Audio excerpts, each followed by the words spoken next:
ভারতের তীব্র আপত্তির সত্ত্বেও ফের সন্ত্রাসের আঁতুড় ঘরে অর্থের যোগানের আন্তর্জাতিক আর্থিক তহবিল বা IMF এর নয়া কিস্তিতে পাকিস্তানকে দেওয়া হচ্ছে $1.2 বিলিয়ন, অর্থাৎ ভারতীয় মুদ্রায় যা 10,000 কোটি টাকা।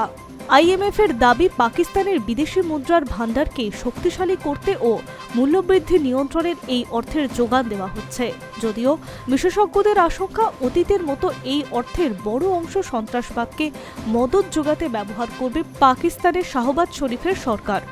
IMF এর তরফে সোমবার বিবৃতি করে জানানো হয়েছে, নয়া কিস্তিতে পাকিস্তানকে আরও $1.2 বিলিয়ন দেওয়া হবে।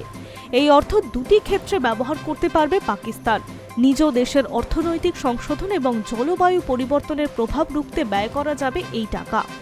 এই নিয়ে পাকিস্তানকে তৃতীয় কিস্তির টাকা দিতে চলেছে আন্তর্জাতিক সংগঠন। সব মিলিয়ে এখনও পর্যন্ত পাকিস্তানকে দেওয়া হয়েছে $3.3 বিলিয়ন। IMF এর শীর্ষ আধিকারিক এই বিষয়ে বলেন, সাম্প্রতিক সময়ে ভয়াবহ প্রাকৃতিক দুর্যোগের সত্ত্বেও পাকিস্তান তার অর্থনৈতিক সংস্কারের ধারা সাফল্যের সঙ্গে জারি রেখেছে, যার জেরে তৃতীয় কিস্তির অর্থ বরাদ্দ করা হচ্ছে পাকিস্তানকে। উল্লেখ্য, পাকিস্তানের অর্থনীতির কোমর ভেঙেছে বহু আগেই। গত কয়েক বছর ধরে IMF এর ঋণের ওপর টিকে রয়েছে শাহবাজের দেশ।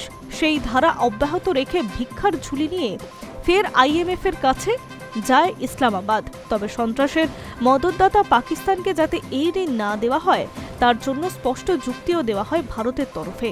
অভিযোগ করা হয়, অতীতে ও একাধিকবার ঋণ নিয়েছে পাকিস্তান, তবে সেই অর্থে তারা সঠিক কাজে ব্যবহার করেনি। অর্থ সরাসরি সন্ত্রাসবাদে অর্থ যোগানের আশঙ্কা প্রকাশ করে ভারত জানিয়েছিল, এই অর্থ পাকিস্তান আন্তঃসীমান্ত সন্ত্রাসবাদে অপব্যবহার করতে পারে, ফলে এই ঋণ কোনোভাবেই দেওয়া উচিত নয়। ঋণ গ্রহণের পর যে সকল শর্ত মেনে চলা উচিত, অতীতে সেই নিয়ম ভেঙেছে পাকিস্তান, ফলে এই অর্থ অপব্যবহারের সম্ভাবনাও রয়েছে। ভারত আপত্তি জানালে ঋণ দেওয়ার ক্ষেত্রে ভোটের ফলাফল ছিল পাকিস্তানের পক্ষে, যার জেরে এই ঋণ মঞ্জুর হয় পাকিস্তানের।